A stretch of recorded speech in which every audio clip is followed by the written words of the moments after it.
Uh, Trump didn't sell out on his commitment to end Ukraine. So they're sort of the bottom line.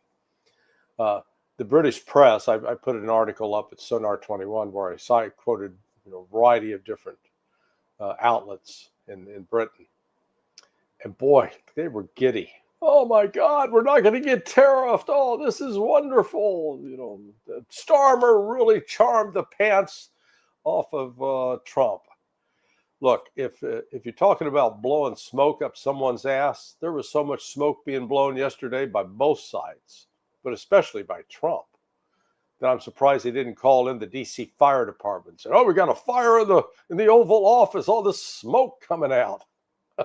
you know, um, Starmer starts off by handing Trump this letter. Oh, this is from the king, and man, the king can't wait to see you. And Trump is, oh boy, what an honor. This is, they're buttering him up. So yeah, so when we go into Ukraine, you'll back us up. And Trump was like, no, no, no, you guys can take care of it. You're great. Nobody's better than you. So I mean, good Lord, if people that work on a farm, when they have to work around a lot of manure, they put on some hip waders, got some big boots that come up above the knees so they don't get it on their clothes.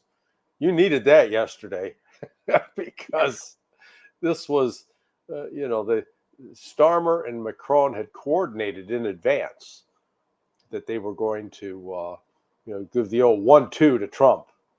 And they figured, yeah, Trump's such a moron that we can just tell him. We'll tell him what a great guy he is and how smart he is, and then he'll come around and do what we want.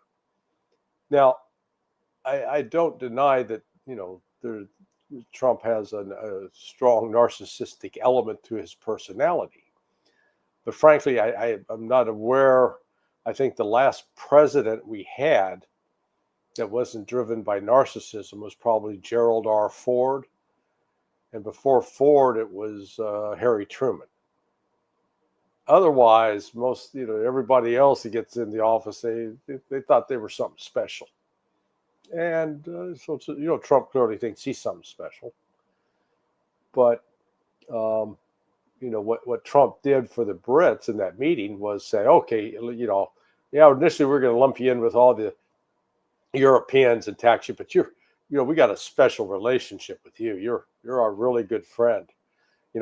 So it sounded a little bit like that used car salesman.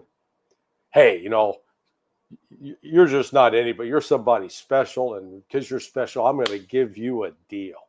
That was what Trump was doing, and from the British perspective, tariffs on their exports would have been devastating because I think the United States is their number one export market. So, in the scheme of things, the British economy is really dependent upon exports to the United States. That could be a killer. And they've already got problems. They grew in the latest quarter like 0.1%. I mean, it just which means they're not growing. They're stagnating. So that was a primary objective. But then the other objective was get Trump to back us in Ukraine, and he essentially he said no, but he did it in a very, very polite way. Oh man, Starmer, if I had your accent, God, I would have been president long ago, man. People would have loved me because that accent. They'd think I'm really smart. He was saying things like that. Now, what was interesting also in the meeting is that J.D. Vance brought up the point about, hey, you guys don't have free speech, and what I said at the Munich Security Conference applies to you too. And Starmer, oh, we've got a long tradition of free speech. Oh, that's nonsense. So it was, we'll see what happens today with Zelensky. I anticipate Trump, what I call the smoke machine will be on, and they'll be blowing it up into his nether regions, and it'll probably be a very cordial Oh, we're with you. We support you. We're with you to the end, except you're going to have to pay for everything going forward, number one. Number two, no more free dough from us. So you get that from the Europeans. We fully back the Europeans supporting you with everything. Zelensky's got no cards to play. Larry, do you feel that Starmer, the British Prime Minister, wants to be part of the deal between the United States and Oh yeah, Ukraine? oh yeah, yeah. I mean that uh, he has not adjusted to the fact that Great Britain ain't great no longer. Just Britain. They are no longer a relevant player on the world stage. You know that probably actually, that became apparent right after World War II when the Suez Crisis, when the Brits and French got together with the Israelis and tried to take the Suez Canal, and you know President Eisenhower basically bitch slapped them and said, "You get back in your corner." And they had to get back in the corner. That was when the world, it finally cleared that Britain was just a support. They were a support actor. It'd be like it would be like having. They once were sort of the lead actor. They were the star. They were the Sean Connery or the Tom Cruise.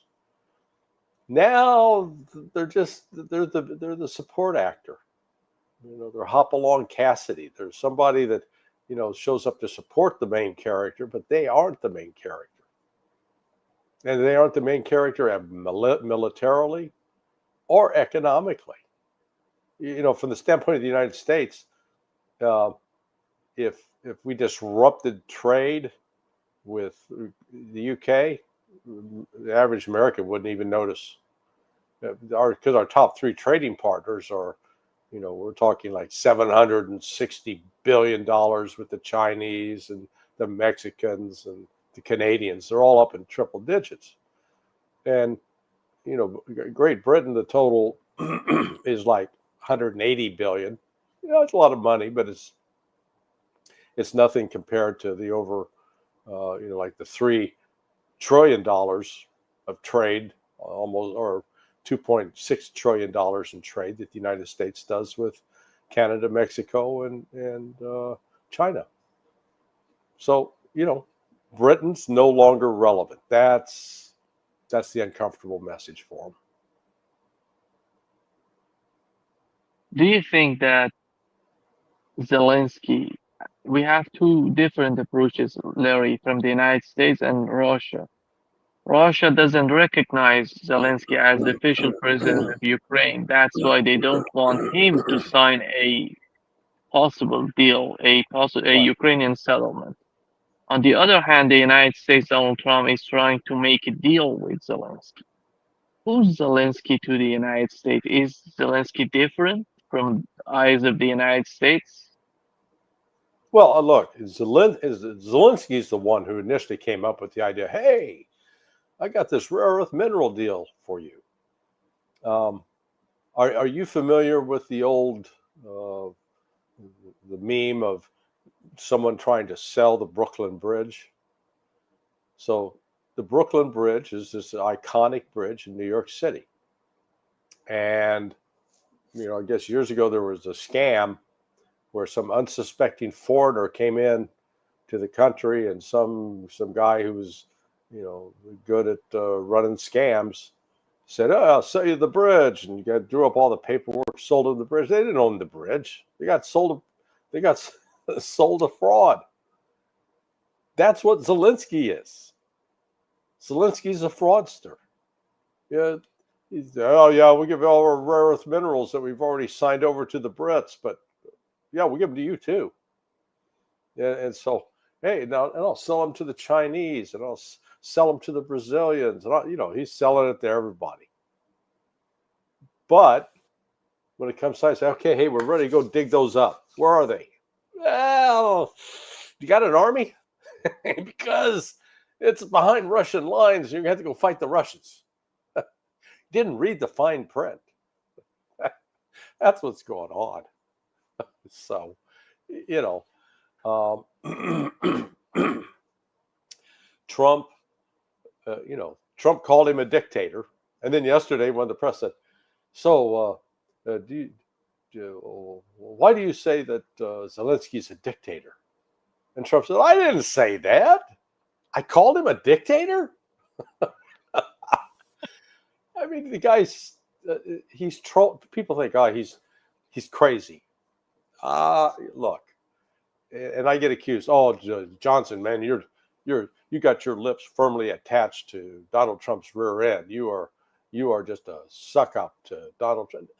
No, look, I tried to acknowledge that the guy would not be in the position he is if he was if he was a moron. As people, oh, he's a moron, or if he was insane.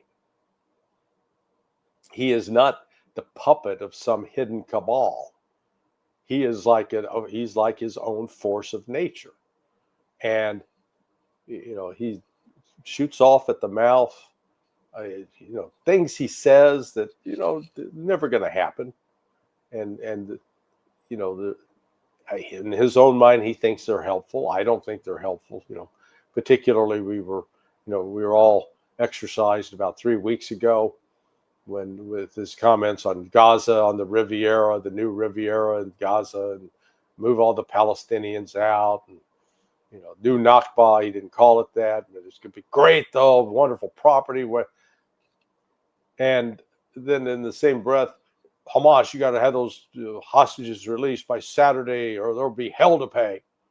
Well, Hamas didn't release all the hostages, and there was not hell to pay. So we got to step back and say, let's look at what he says. Now, what Trump has been saying consistently, or look at what he says and what he does.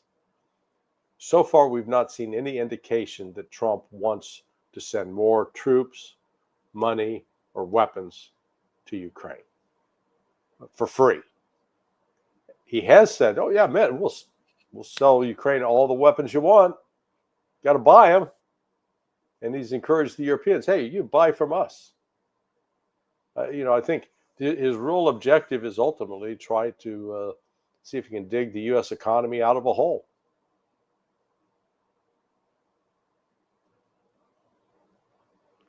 Laurie, you mentioned Emmanuel Macron, Stormer, and we had before these two leaders, we had the Polish Duda. President Duda, which didn't take that too much time to the talk between the two leaders, Donald Trump and Duda, didn't take too much time, and it was 11 minutes. But how you mentioned that the Stormer and the British Prime Minister and Emmanuel Macron have coordinated before going to talk with Donald Trump. Yeah. But don't you see that there is a huge difference among them, not only between the two countries, but other countries as well? That's why they couldn't bring up something substantial, something solid to offer to Donald Trump. After all, we know that Donald Trump is talking about European countries. He's not singling out one or two. He's going after the European Union, but he's participating in Brexit. Let's call it that way. He'll deal with them one-on-one. France, love the French, as he said. Oh, Macron, great. Starmer, love Starmer. He doesn't love Starmer. He hates Starmer. Starmer came in campaign, sent people to campaign against him. But Trump is playing the politics of this, where it's not good. I don't think it would serve his interest to get into a public slugging match with Starmer. Or if Starmer had walked in, he just started beating him up, tossed him into the corner, kicked him a couple of times in the head. No, instead, we are great friends. Couldn't be better. And yet, what did the United States ask of the UK? Okay? Who came asking for something, and who was the person being asked to do? Well, it was Trump. It wasn't Starmer. Trump wasn't crawling to Starmer and said, "Boy, Keir, man, I got problems at home, and uh, I'm popularity's hurting, and I need to get a win. I need to show myself as a big guy. Would you help me look like a big man?" They didn't do that. It was they were the supplicants. They're coming to Trump. Trump's eating that up. They had, hey, all these guys who diss me, all these guys who said I was a nobody, come here, polish this boot. And listen, Starmer, you can do the left boot, and Macron, you can do the right boot. I'll just sit here and let you do it. That's what's going on. So Trump does not like the European Union. They sent that clear. You saw what they did to Kaja Kallas. She'd apparently made arrangements to meet with Marco Rubio, and shows up and he goes, sorry, I can't meet with you. We got scheduling conflicts. Well, you know how that goes. If before you got married and you wanted to see your wife, but you had a scheduling conflict, would you have gone ahead with your scheduling conflict, or would you told everything else, set it aside, I'm going to see my wife or my future wife? Well, you tell everybody else, forget about that, I'm going out with her. This was just the opposite. Marco Rubio goes, no, we got other people to see, places to go, things to do. It's hilarious. And then you mentioned Duda. I'm sorry, every time I hear Duda's name, I'm hearing that Stephen Foster song, Camptown Ladies Sing This Song, Duda, Duda. All the live long day, So here's Duda waiting for a meeting with Trump, and he's got him cooling his heels for an hour and a half, 90 minutes, walking around, nervous, sitting,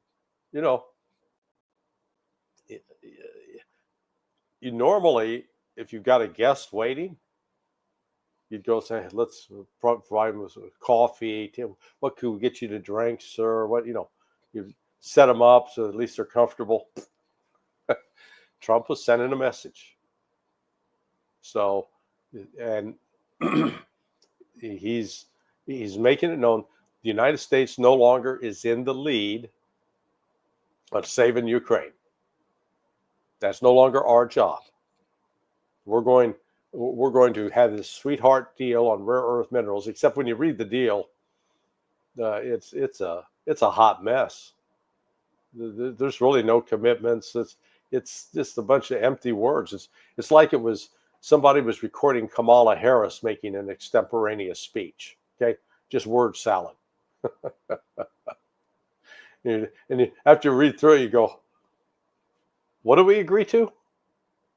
There's no obligations, there's no timeline, there's no benchmarks. It's just in generalities.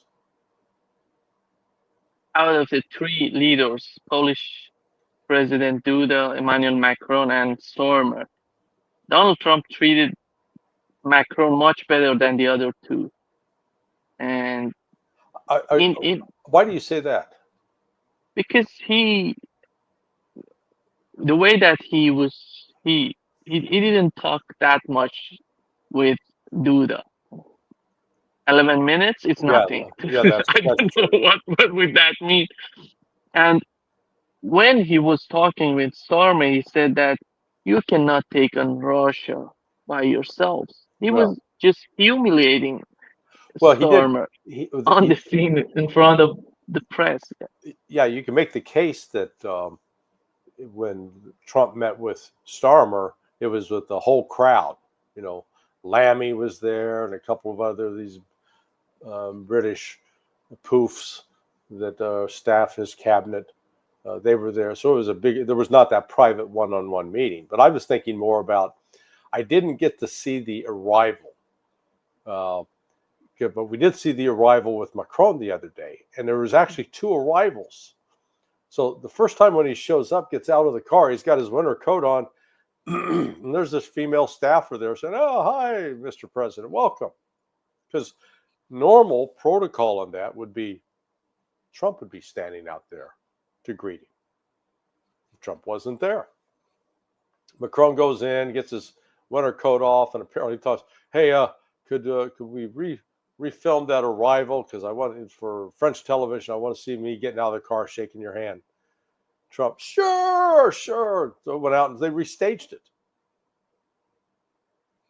So that's why I said I'm not. Now, Macron at least got a one-on-one meeting with Trump. Starmer didn't. But it was all choreographed and staged. Again, you have to step back and just say, who was the supplicant, and who was the one being asked to do something? Trump was in the driver's seat, not Starmer, nor Macron for that reason, nor Duda. Not a single one of them comes with anything that Trump or the United States needs. The question would be, Larry, what was the necessity of saying that you cannot take on Russia by yourselves? What would that mean? Because there has to be something behind the scene that they were talking about. Do they really want to go after to take on Russia? I'm talking about the British government without the United States, and Donald Trump was sending a message by I'm joking with Starmer. Yeah, Starmer, and I've told the story to you before about my then 17, 18-year-old nephew who had never played a down of football in high school. He never played any organized football, and yet told me, oh yeah, I'm going to be trying out for the Kansas City Chiefs. I'll be playing with the Chiefs next year. He wasn't fast. He wasn't big. In his mind, he was going to do that. That's Starmer. Yeah, we're gonna put some peacekeeping troops in there, and we're gonna rein in those Russians. With what? You don't have an army. You got some guys that guys and gals wearing a uniform, and they get a monthly paycheck, and they got they may have some housing supplied courtesy of the British government. But in terms of war fighting machine, forget about it. They've got their units, the elite units, SAS, SBS, the Special Boat Squad. Yeah, they've got some competent people in that, no doubt about it. But when push comes to shove, Britain, doesn't have the ability to do it. That's why they're coming to the United. They can't do this without the United States. Both Macron and Starmer deep down recognize that, so they're trying to figure out how to rope the United States in. And Trump, you're not taking the bait. Larry, how did you find the second round of talks between the United States and Russia in Istanbul? Working level. Much more time. Yeah, go ahead. Well, this time you didn't have a mediator sitting between them. Before Mohammed bin Salman was acting as if you will, the referee, the facilitator, or put it in Jewish terms, Yenta, the matchmaker, bringing the two sides together. But now they're together. This was their first date without the chaperone. And, appeared to go well. They spent 6.5 hours at the U.S. consulate there in Istanbul. And I suspect the next meeting the Russians will host at maybe their embassy in Ankara or their consulate in Istanbul. Or they may pick up some other so-called, quote, neutral site. But this is now at the working level, and the focus was, we haven't got a lot of details, but it was said that it was to focus upon getting the diplomatic relations restored back to normal, so that you got a full complement of diplomats, so that each side can have all of their CIA and SVR personnel staff in the embassy. get back to routine spying, so we can have that up and running once again. And the way that Donald Trump is trying to talk and negotiate with Russians without Europeans, do you think that we're going to see more European leaders coming to the United States to talk with Donald Trump and convincing him, I don't know, to find some sort of solution for them, for the European leaders being part of the the the, the, the process of negotiations on Ukraine? How do you see that? How is that going to be? Macron and Starmer are the most important, as far as I know, important European leaders in terms of the conflict in Ukraine. Who who's going to be more influential than these two leaders, in your opinion, in Europe? Well, Orban of Hungary will probably have more sway with Trump. Again, recognize Trump sending a message. He does not give a damn about the European Union. They can, get blown up and go away. He doesn't care. He's not going to lift a finger to assist the European Union. On a bilateral basis, country to country, yeah, he's going to want to have good relations with the UK, good relations with the French, good relations with the Germans. Frederick Merz can ever get a coalition assembled. Looks like he may have. And he'll deal with Hungary, with Orban.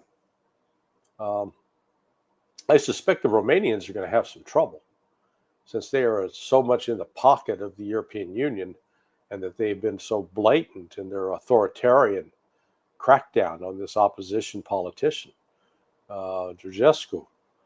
And because, Trump can readily identify with that. And so if Romania needs anything, actually Romania right now has some negotiating leverage with the United States, or assumes that it does, because the United States is building this big military base in Romania, be the largest in Europe. So, the Romanians say, hey, you do what we want or else, we'll pull out on that. But the problem with that with Trump is he'll probably say, fine, we don't need your damn base. We're done spending the money. We're having to foot the bill to build it anyway. Maybe we don't want to build it. Maybe we'll save that money and go elsewhere. So, that'll be one of those interesting dynamics in the future. Trump will, he'll look for friendly relationships. I expect to see Meloni of Italy popping up there sometime soon. It seems, Larry, that Emmanuel Macron has suggested to Donald Trump that they can withdraw from some Eastern European countries in order to show that they're serious in their sort of negotiations with Russia. That would be helpful. How is that going to be considered by the Trump administration, or they just... I don't think the Trump administration has really thought through the nature of these negotiations. From the Russian perspective, they don't trust the United States.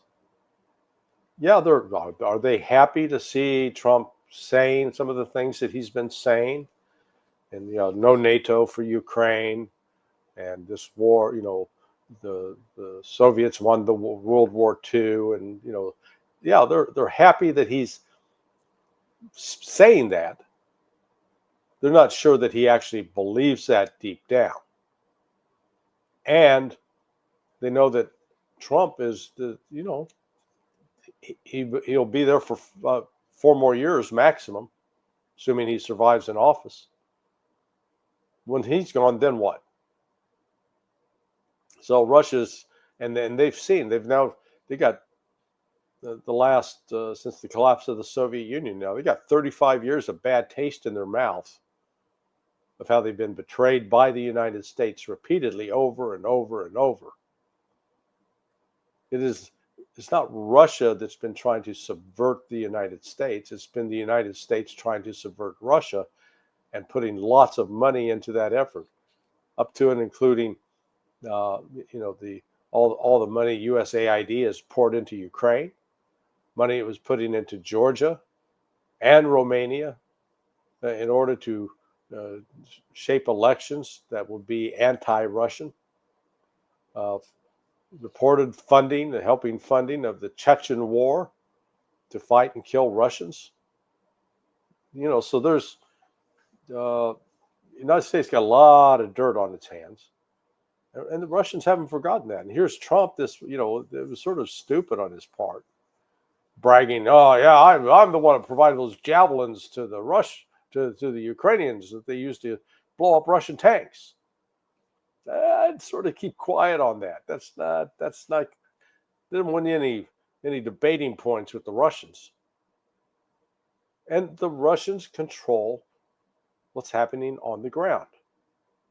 They are not in a position where they're losing so many troops. Oh, we can't sustain this. Their economy's growing, 4.1% minimum, probably closer to 4.7%. Yeah, they've got some inflation, but people's wages are going up. They had the highest number of automobile purchases ever last year. People going out buying new cars. Not exactly the signs of a country suffering. And the fact of the matter is, Russia has not mobilized as a nation for war. When you mobilize for war, that means everything else takes a back seat. Fighting the war is the number one priority. Well, the war being waged, the special military operation, is not the number one priority. It's a top priority, but it's shared. It's split among other issues. And Trump and company, I don't think they don't appreciate that the Russians are saying, "Look, we've made our negotiating position very, very clear. Ukraine has got to pull all of its troops out of our new oblasts, Kherson, Zaporizhia, Luhansk, Donetsk. Pull them out. Stop the fighting. Elect a new government so we have someone legitimate to talk to, because Zelensky's not legitimate. His violation of your constitution says you only get a 5-year term, and that's it. One term. After that, you no longer run. His term is come and gone, and yet he continues to operate. Putin is a lawyer, and he doesn't just say that. He's not playing a lawyer on television. And part of the legal training was learning about the importance of words, being precise in what you say, and following these rules.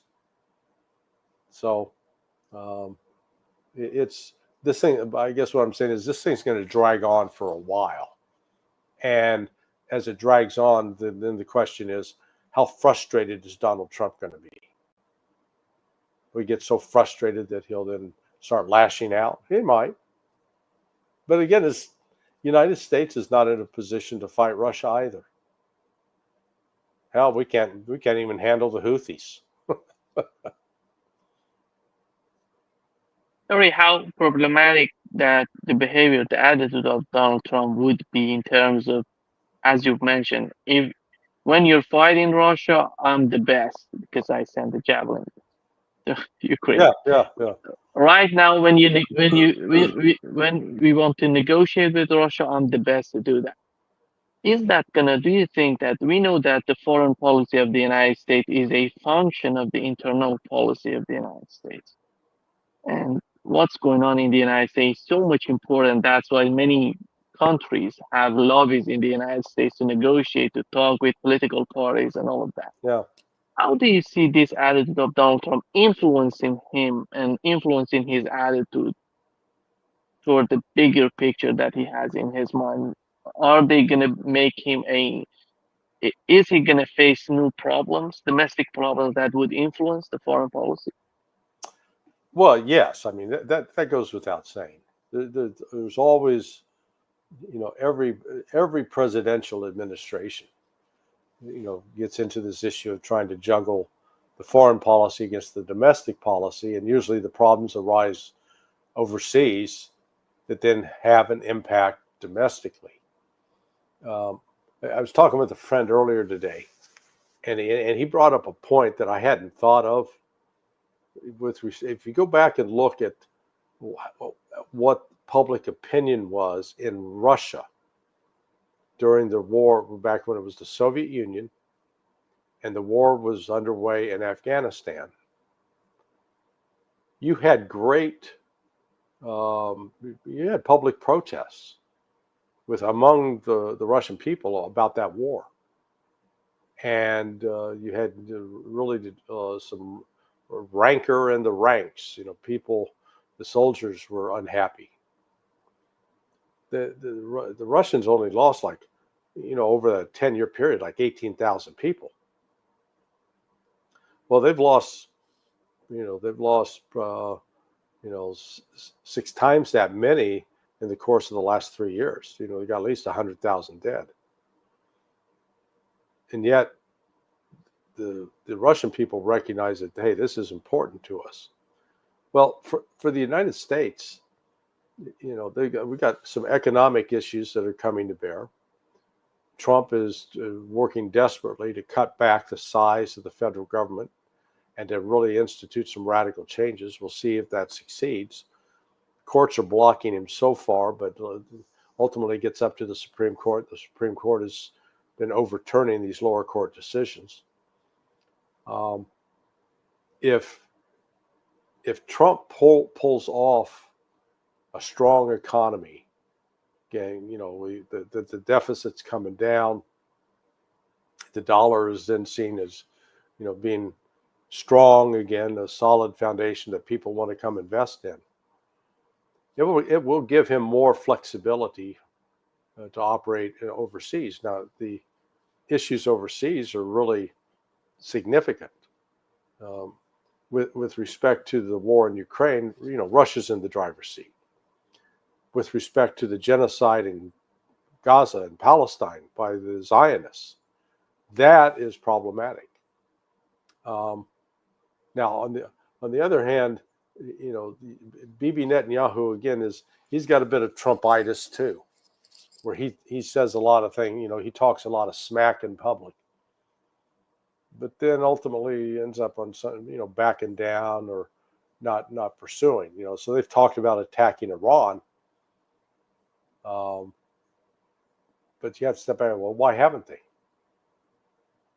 Well, the reason they haven't is because they don't have the military capability to do so, or recognize that whatever attack they launch against Iran will elicit an immediate retaliation, and one that would be very devastating to Israel, but perhaps completely destructive to Israel. So, but those issues are brewing, and then China. Again, the United States if I'm the Chinese listening to the United States, you think you're talking to a crazy person. They're schizophrenic. One minute they're saying, "Oh man, we want to be friends with the Chinese, BFFs. We want to get along." And the next minute, "Hey, we're sanctioning you. You're an empire trying to take over." We're talking about going to war with them. So the Chinese are saying, "You think these crazy people are going to go to war with us? We're going to get ready to go to war." The other thing is that what Trump's trying to do with Russia, and it has strong support, bipartisan support, is the reverse Nixon. Remember, Nixon in '72 went to China, opened up relations with China in order to split them off from Russia, in order that we could pit China against Russia. Because from the United States looked at it strategically, you never want Russia and China in any kind of partnership or alliance, because then the United States cannot match that. Well, that's exactly what Joe Biden ended up creating, an alliance between Russia and China that, while, Russia and Chinese have had problems in the past, but not now. The relationship between Putin and Xi is genuine. It's real. And they are not just, swapping bottles of vodka for tea or whatever when they get together. They're actually reaching deals, and they're doing tangible economic projects. And the Number of Chinese cars sold in Russia has soared, displaced what used to be sold by US and European car manufacturers. So, the deepening relationships there, that's where Trump is trying to see if he can, we, uh, they genuinely believe that, oh, Russia doesn't really like China. We'll cut them a better deal. No, that's not going to happen. But I try to tell people that they don't want to listen. Shoigu is in China today and talking with Xi, Hmm. and they have been mentioning in this sort of talks that whatever is their cooperation between Russia and China is not against a third party. Right. They're talking about the United States. They're trying to make a new model of communication between great powers. Do you think that the administration in the United States would try the same sort of attitude that we're witnessing on the part of Russians or even Chinese? Is that going to influence the policy of the United States toward these two superpowers? No, I mean, the United States we've created a narrative in our mind, and it really dominates in the population. It's anti Russian, number one, and it's anti Chinese. There's, they are both viewed as enemies. That is the, that's sort of the general attitude. They're not viewed as friends and allies. They're not viewed as nations that we share things in common with. Um, I am completely befuddled by the U.S. animus towards both Putin and the Russian people. It was one thing to have these, let's call it the anti-Soviet views, when the Soviet Union was still around. They were communists. They attacked religion. Uh, we saw them as being aggressive. Now, I think a lot of that was probably oversold as well by the West. But the birth of the new Russia, the Novorossiya that we have today, of it's a nationalist nation, strongly nationalist, great pride in the history of heritage of Russia, and it's a Christian country. It's founded on Christianity. I mean, that's where they go back to the founding, the emergence of Christianity in Kiev back in like 989 A.D. So well over 1,000 years for Russia in this history. Uh, but Russia is not seeking to conquer the world. It's not driven by this imperial quest. The West is. Why are we, step back and say, why are we so obsessed with Russia? Russia's got all these resources and we want them. And, we've seen that with Lindsey Graham and now Donald Trump with, the rare earth minerals we want those too, out of Ukraine. Give me,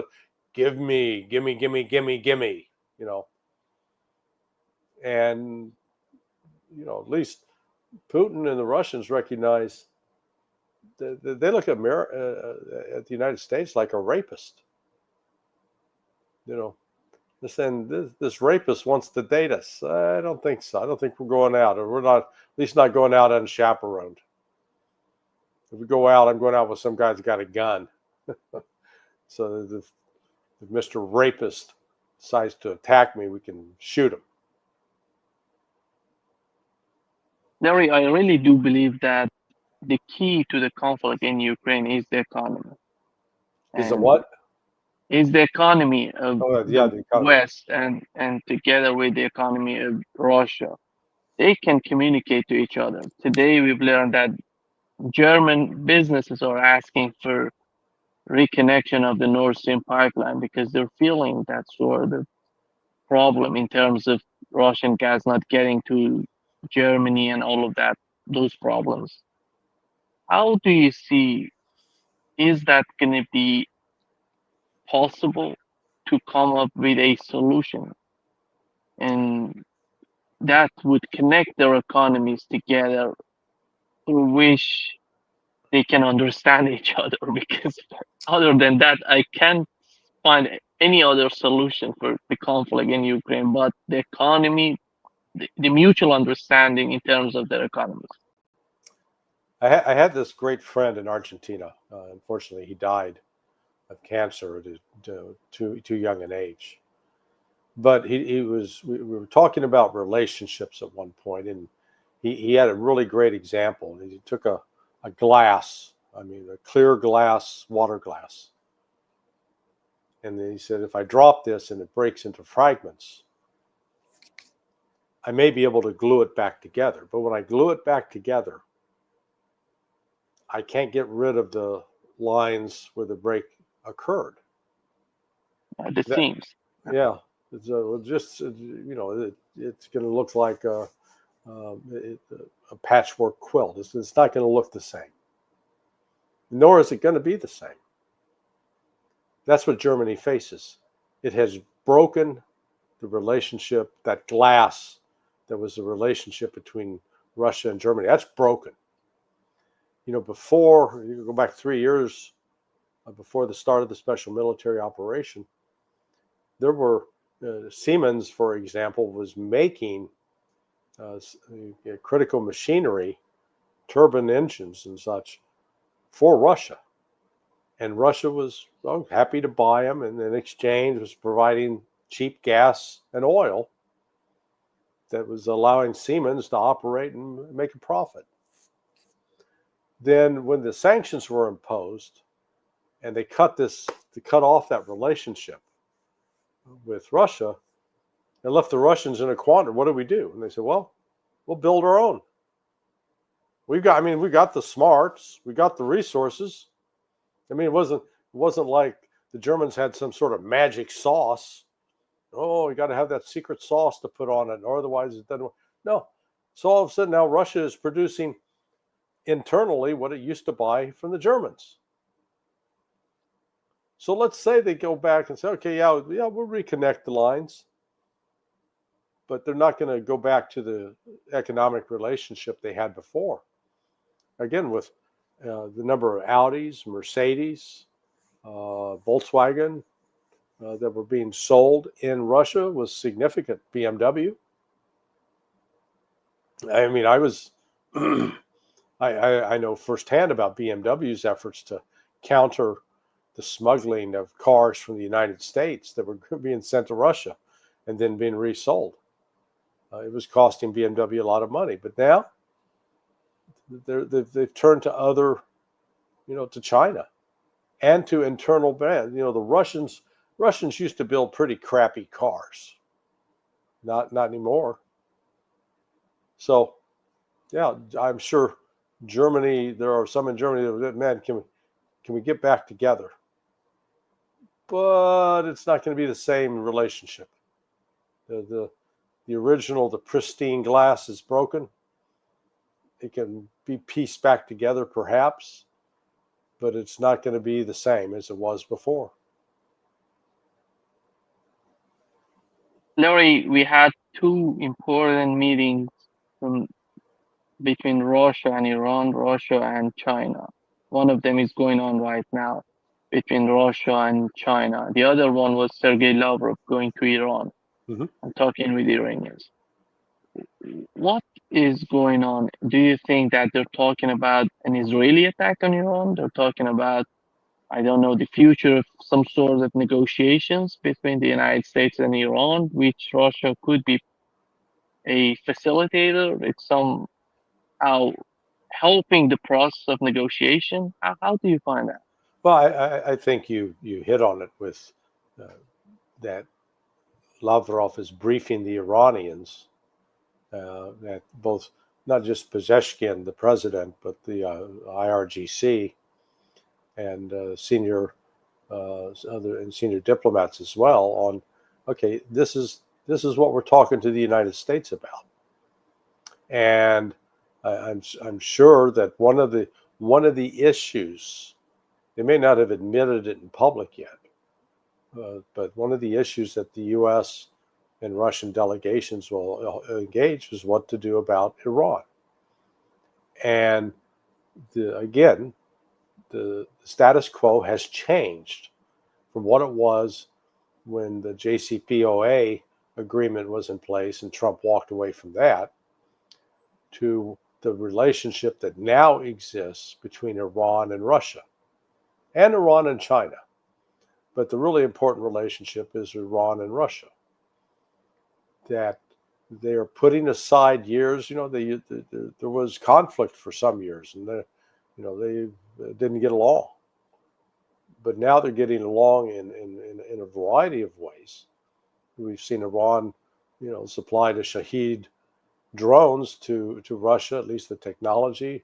So there's been an exchange of military technology back and forth.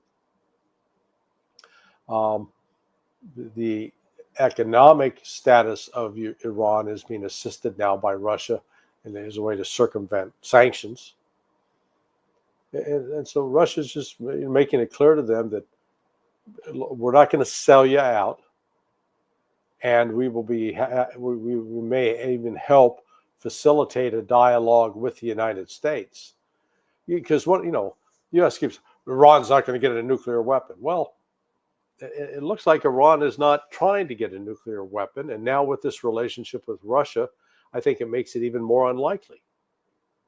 They're going to be less likely to get a nuke because they basically got Russia covering their back.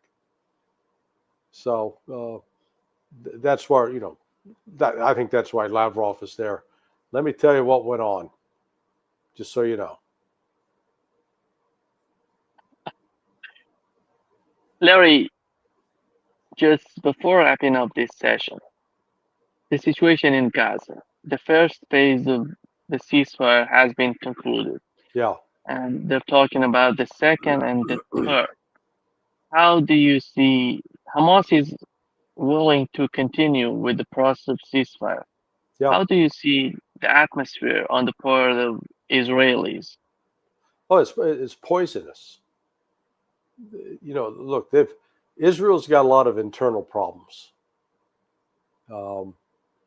It's sort of ironic that out of this war, out of this genocide directed at the Palestinian people, Hamas has probably emerged stronger out of that, not weaker. So it is, and Hamas is pretty pragmatic in trying to reach a deal. Israel is not pragmatic. They are, the religious, these religious extremists, these settlers, they're intent on destroying the Palestinians. And, I think still a sizable portion of the Israeli population, even though they don't necessarily agree with the settlers, agree with, we need to get rid of the Palestinians. They're subhuman. They really don't view them as human beings or worthy of being treated as such. So